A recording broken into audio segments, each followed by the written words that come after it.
નમસ્કાર ખેડૂત મિત્રો,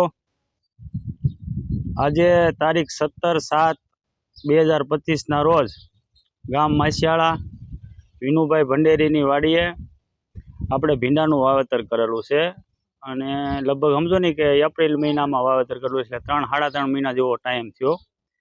અત્યાર સુધીમાં વિનુભાઈએ આમાંથી 40,000 થી 45,000 રૂપિયાનો ભીંડો વેચ્યો છે અને જ્યારે વાવેતર કર્યું ત્યારથી અત્યાર સુધીમાં એકેય બીજી કોઈ પણ દવાનો ઉપયોગ કરેલો નથી. ખાલી ને ખાલી પ્લાઝમા ક્રોપ સાયન્સ કંપનીની જે આપણી એકા કરીને જે આ પ્રોડક્ટ છે, જે 3 પાંદડે ભીંડો હતો ત્યારથી અત્યાર સુધીમાં બીજી કોઈ દવા વાપરી નથી. ખાલી ને ખાલી એકાના જ ઉપયોગ કરેલો છે.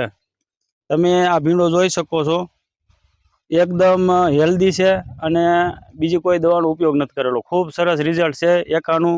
બધા ખેડૂત મિત્રોને ભલામણ છે કે કોઈ પણ પાકમાં થ્રીપ્સ, કથીરી, ગળો, લીલી મસરી, સફેદ મસરી, ગુણપ માટે બીજી કોઈ દવા વાપરવાની નથી. 25 ml નો ડોઝ છે. આપણે વિનુભાઈને પૂછી. વિનુભાઈ કેમ છો? મજામાં? મજામાં. કેવું લાગ્યું તમને એકાનું રિઝલ્ટ? High class. હા, અને આપણે આમાં બીજી કોઈ દવા વાપરી છે કે ખાલી બીજી કોઈ દવા જ નથી વાપરી? અત્યાર સુધીમાં કેટલું? અત્યાર સુધીમાં દર કેટલા દિવસે સ્પ્રે કરો? 8 થી 10 દિવસે સ્પ્રે કરો છો. તો આ 3 મહિનાની 3.5 મહિનાના આ સમયની અંદર બીજી કોઈ દવા વાપરી નથી, ખાલી એક જ દવા, ખાલી એક જ છે. આજે આપણે ચોમાસાનો માહોલ છે, વચમાં જે એક ધારો 15 થી 20 દિવસ વરસાદ આવ્યો હતો ત્યારે કેવી પોઝિશન હતી ભીંડાની? અત્યારે લગભગ ભીંડા બધા પતી ગયા છે. આપણે સારો થઈ ગયો. હા, અને દર એકાત્રે ઉતારો છો? કેટલો ઉતરે છે ભીંડો? 4-5 મણ. 4-5 મણ ઉતરે છે.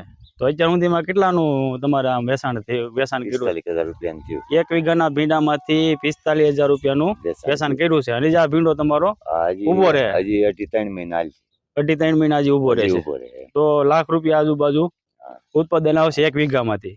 અને બીજી કોઈ દવા વાપરી નથી, ખાલી પ્લાઝમા ક્રોપ સાયન્સ નું એકા. કેટલું પંપા નાખતા હતા? 25 ml. બરાબર છે. ખૂબ સરસ રિઝલ્ટ છે. બધા ખેડૂતોને ભલામણ છે, કોઈ પણ પાકની અંદર સુસ્યા પ્રકારની તમામ જીવાતની અંદર 100% રિઝલ્ટ છે. શાકભાજી હોય કે કપાસ હોય કે મરચી હોય કે પછી મગફળી હોય, કોઈ પણ પાકમાં સારામાં સારા રિઝલ્ટ મળેલા છે. ગયા વર્ષે આપણે 8મા મહિનામાં આ પ્રોડક્ટ લોન્ચ કરી. લગભગ બધા ખેડૂતો જાણે છે અને ઘણા બધા ખેડૂતોએ ઉપયોગ પણ કરેલો છે. થેન્ક યુ, આભાર.